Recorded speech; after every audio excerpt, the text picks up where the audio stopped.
Kisah ini diawali dengan memperlihatkan seorang pria lugu tengah berjalan bersama majikannya. Kita bisa melihat tatapan matanya sangat polos dan nampak kosong. Namun saat kalung anjingnya dibuka oleh sang majikan, pria tersebut langsung menghajar orang-orang di sana dengan sangat brutal.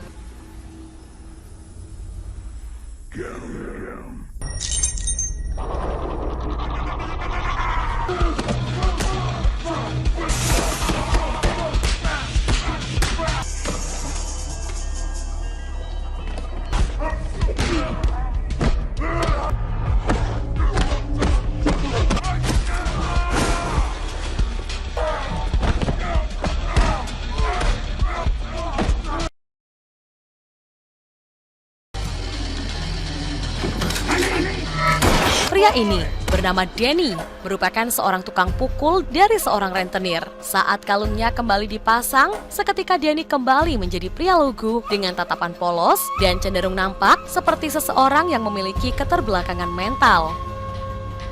You know, and these beauties I was born in, and I came, and as they served me the drink, they brushed it in. Must be peaceful. Saat pulang ke base camp, Denny pun diperlakukan layaknya seekor anjing, di mana Denny disuruh untuk masuk ke dalam kandangnya dan memakan makanan anjing. Danny, come on. Selesai makan, Denny pun memukul samsak miliknya yang sudah sangat usang, hingga saat dia memukulnya terlalu keras, samsak tersebut pun robek. Satu-satunya benda berharga yang dimiliki Denny adalah sebuah boneka dan buku gambar anak-anak yang selalu dilihatnya sebelum tidur. Dan Denny memiliki ketertarikan kuat terhadap sebuah piano, yang mana itu akan berhubungan dengan masa lalunya yang akan terungkap nanti. Singkat cerita, malam pun tiba ketika si bos dan anak buahnya sedang pesta bersama seorang wanita. Denny memperhatikannya dari bawah hingga membuat si wanita ketakutan. Where you going? Hari-hari pun Denny lalui seperti itu setiap harinya, hingga beberapa orang yang sudah mengetahui tentang reputasi Denny memilih untuk mundur dan tidak melawan sama sekali. All right.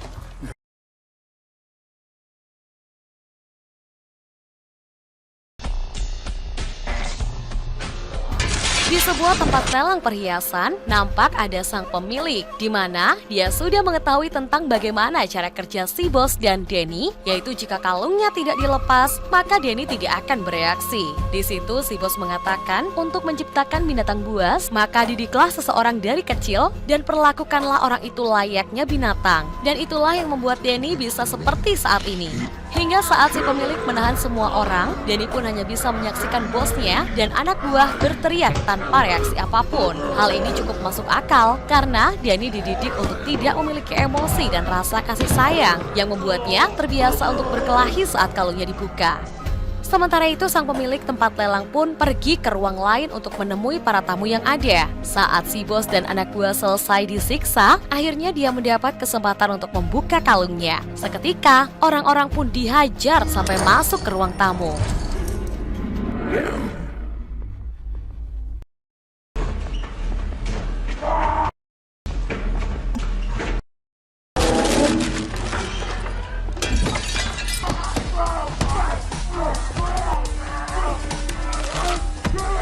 Yang menarik adalah salah satu tamu yang merupakan pemilik tempat gelut ilegal pun memperhatikan Denny dan melihat potensi yang ada di dirinya.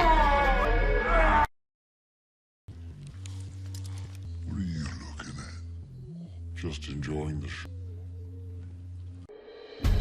Saat kembali ke base camp, si bos pun memarahi Denny karena dia sama sekali tidak menolongnya. Padahal, seekor anjing saja akan menolong majikannya saat berada dalam bahaya.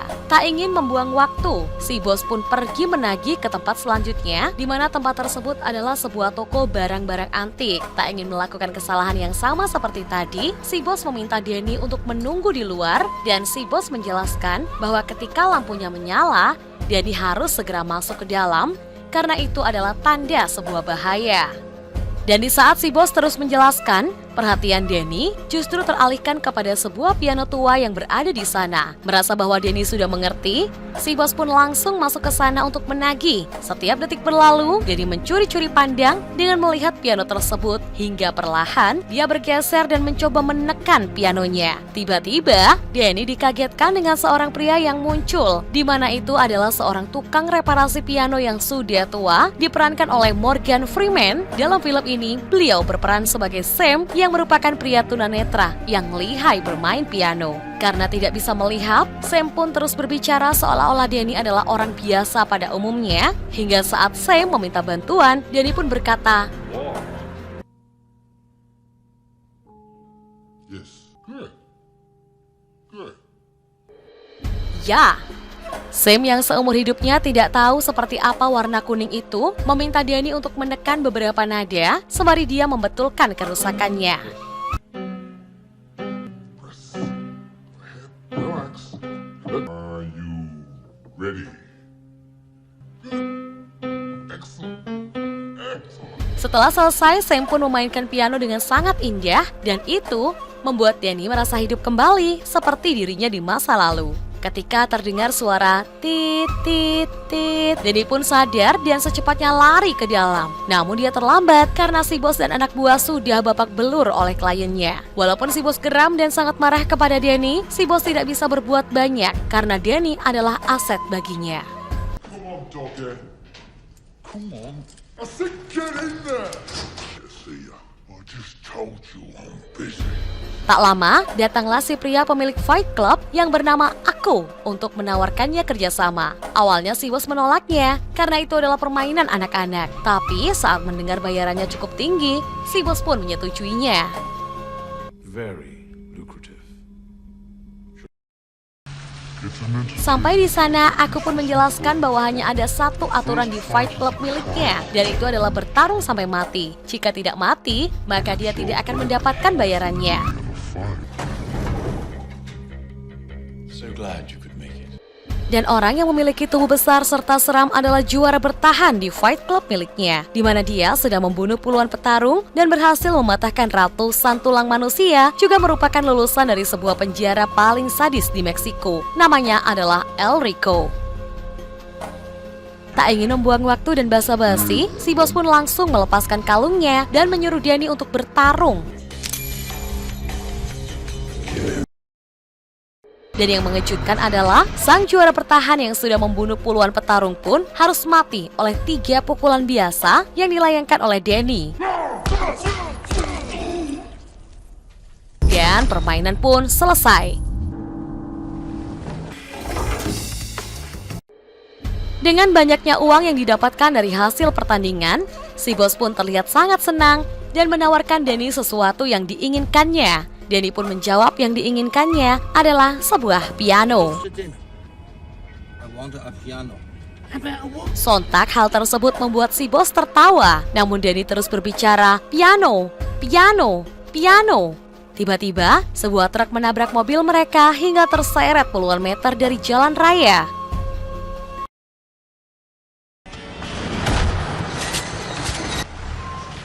Setelah munculnya 3 orang bersenjata berat yang langsung menembaki mobil si bos dan Danny, baru diketahui ternyata itu adalah perbuatan si pemilik tempat lelang yang masih memiliki dendam kepada si bos. Dikira sudah tewas, mereka pun pergi. Ternyata Danny masih hidup karena Danny hanya terkena peluru di lengannya.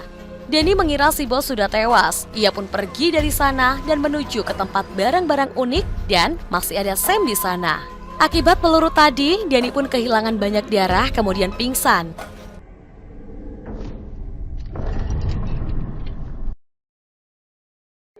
Saat sadar, Danny sudah berada di atas kasur yang ternyata itu adalah rumah Paman Sam. Danny pun sudah digantikan bajunya oleh Paman Sam. Ketika Sam masuk dengan membawa makanan, Danny langsung bersembunyi di bawah kasur. John. My name is Sam. Remember?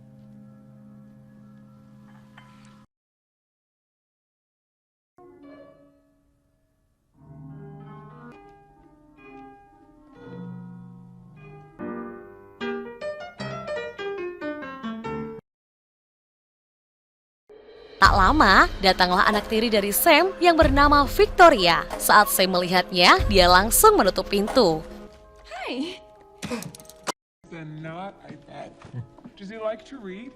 Does he like to write? Does he like to draw? He likes music. Mengetahui Danny suka musik, Victoria pun masuk ke kamar dan memberikannya sebuah piano kecil untuk Danny. My name's Victoria. Hingga saat mereka akan makan malam, Danny pun akhirnya keluar dan memutuskan untuk beradaptasi dengan rumah barunya.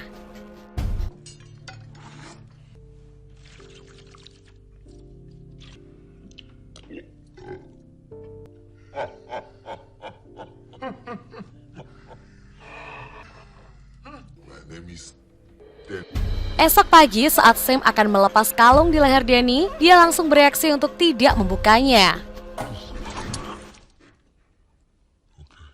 take it off. That same reaction. Selanjutnya, Danny diajak untuk mengikuti aktivitas Sam, di mana mereka mengantar Victoria ke sekolah, kemudian pergi ke swalayan untuk belanja bahan makanan di sana. Tiba di rumah, Danny pun melihat beberapa foto di kulkas, di mana foto itu adalah foto Sam dan Victoria, yang ternyata Victoria adalah anak dari temannya sendiri, di mana saat orang tua Victoria meninggal, Sam diberi amanah untuk merawatnya. Dan saat Danny ditanya di mana orang tuanya, Danny pun mengatakan bahwa dia tidak ingat di mana orang tuanya. I don't remember then. Setelah itu pun menjadi sangat hangat, di mana Danny seperti dilahirkan kembali dan memiliki keluarga baru yang sangat baik kepadanya, di mana hal itu merupakan hal yang tidak pernah dia rasakan sebelumnya. You're acting.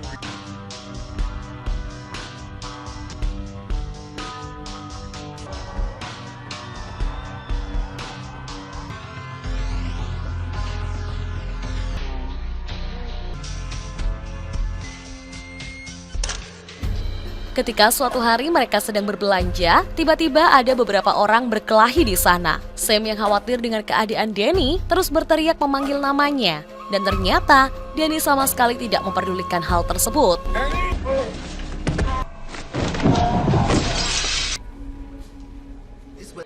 Sam pun bertanya kepada Danny, kenapa dia tidak panik dan tidak bereaksi saat ada orang berkelahi di sekitarnya. Danny pun menjawab bahwa mereka tidak berkelahi dengannya, jadi dia merasa bahwa tidak perlu memperdulikannya. Mendengar hal itu, Sam pun memakluminya karena mungkin itu adalah bagian dari masa lalu dan pribadinya, sehingga dia tidak terlalu memikirkan akan hal itu. Hingga suatu malam saat kedekatan mereka terjalin semakin erat, Victoria memutuskan untuk membuka kalung di leher Danny. Awalnya Danny ketakutan dan teringat masa lalunya. Namun ketika sudah dilepas, dia akhirnya menjadi seseorang yang baru dan bukan Danny the Dog lagi.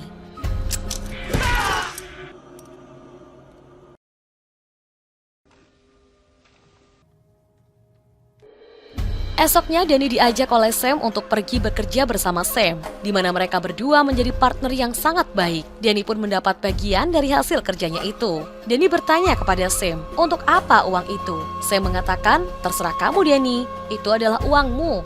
Danny pun pergi sendirian ke sebuah toko dan membeli beberapa topi lucu untuk diberikan kepada Victoria dan Sam. Saat dia akan pulang, tiba-tiba dia tidak sengaja bertemu dengan salah satu anak buah dari si bos. Dia pun mengatakan bahwa si bos ternyata masih hidup dan sedang mencari Danny kemana-mana. Danny pun mengatakan bahwa dia tidak akan kembali karena sudah memiliki keluarga baru. Namun dia mengancam akan mendatangi keluarga barunya itu jika Danny tidak kembali pada si bos. Tell you what. Do you like that? Wouldn't be too hard to find, what with you shopping here and all. Setiba di markas, si bos pun terlihat sangat senang dengan kembalinya Danny dan ingin Danny kembali bersamanya. Tapi sebelum itu, Danny pun mempunyai satu pertanyaan, yaitu di mana ibunya. Question. Did you know my mom? I found you in the street. That was our first The future is ahead of you.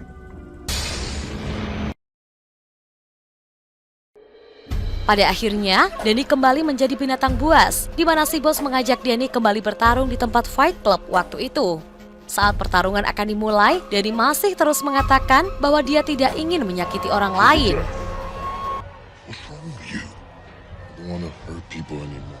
What the hell's that you say? Anything wrong, gentlemen? Kesal akan hal itu, si bos pun mendorong Danny ke arena hingga dia terpaksa. Danny pun hanya bisa menghindar dan bertahan dari lawannya karena dia benar-benar sudah tidak ingin menyakiti orang lain lagi. Melihat hal itu, si bos pun melemparkan sebuah senjata agar Danny bisa melawan, namun dia tetap bertahan.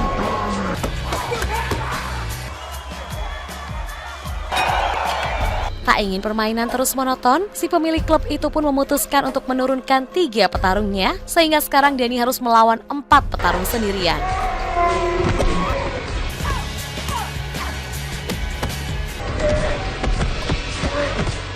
Dari situ, Danny pun semakin diajar habis-habisan hingga dia terlempar dan hampir tak sadarkan diri. Danny pun menyadari situasi itu, akhirnya Danny memutuskan untuk melawan dan here we go, Danny is comeback.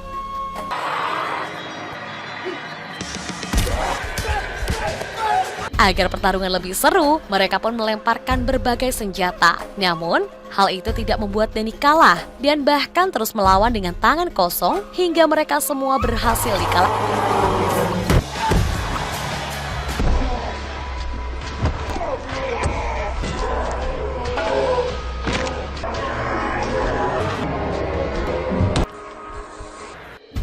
Masih ingat dengan peraturan bahwa jika tidak ada yang mati, maka si bos juga tidak akan mendapatkan uang sepeser pun. Hingga si bos nekat membunuhnya sendiri dengan pistolnya.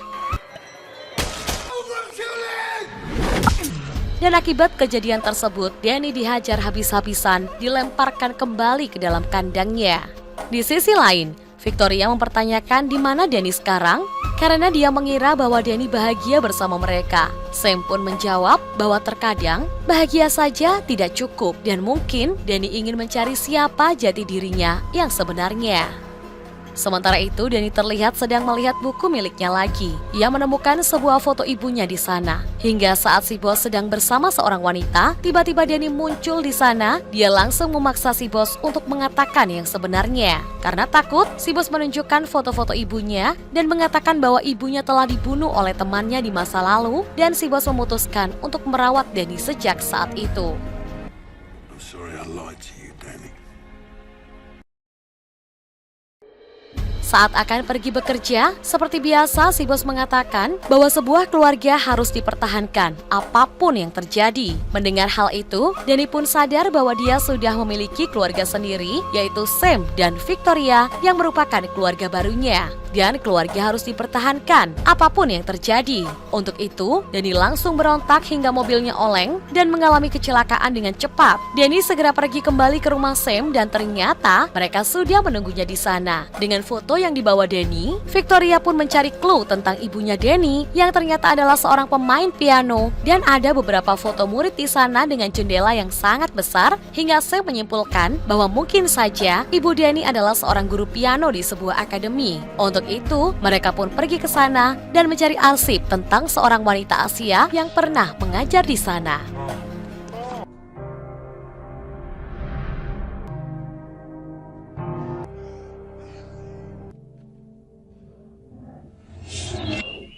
Setelah semua terungkap, akhirnya Danny bisa hidup tenang dan menjalani hidupnya yang baru bersama Sam dan Victoria.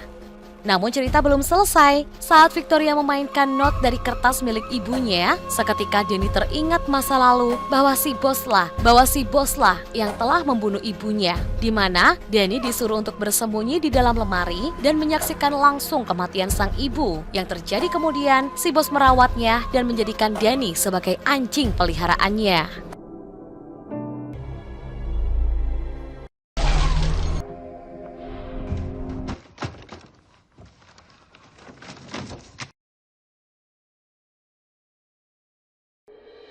Setelah semua terungkap, Danny pun langsung mengajak mereka berkemas untuk pergi dari sana karena bisa dipastikan mereka sudah tidak aman lagi berada di sana. Namun mereka terlambat karena si bos membawa beberapa pasukan dan seorang ahli bela diri yang sudah menunggunya di mobil. Menyadari hal itu, Danny menyuruh Sam dan Victoria bersembunyi di dalam lemari. Danny sendiri langsung menghampiri mereka dan pertarungan pun tak terelakkan. Walaupun beberapa orang menggunakan senjata, Danny pun tetap tenang dan berhasil menjatuhkan salah satu pasukan si bos tepat di samping mobilnya. Saat menyadari bahwa Danny tidak mudah untuk ditangkap, si bos menurunkan sang ahli bela diri untuk menangkapnya langsung. Sementara itu, Danny terlihat sedang dikejar di atas gedung hingga saat tidak ada jalan lagi, Danny pun memutuskan untuk masuk ke dalam sebuah gedung. Tak diduga, tiba-tiba muncullah sang ahli bela diri yang langsung menebasnya, namun beruntung, golok saktinya hanya mengenai sebagian rambut dari Danny. Dari sini terjadilah pertarungan sengit hingga akhirnya Danny berhasil terlempar keluar dan tersangkut kabel. Kemudian Danny pun masuk ke apartemen seorang wanita. Tak mudah menyerah, si ahli bela diri langsung menyerangnya dan terjadilah pertarungan yang sangat sengit yang membuat temboknya rusak karena pukulan dari mereka berdua.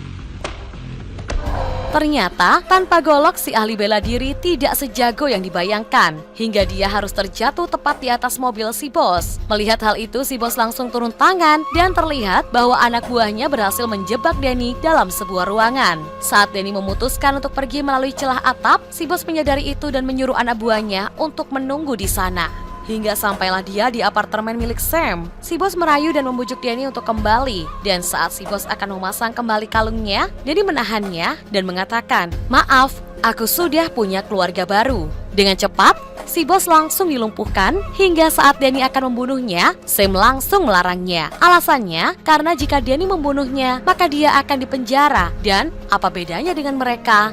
Namun si bos terus memancing kemarahan Danny. Sam langsung memukulnya dengan pot agar dia diam. Akhirnya, Danny pun hidup bahagia bersama Sam dan Victoria.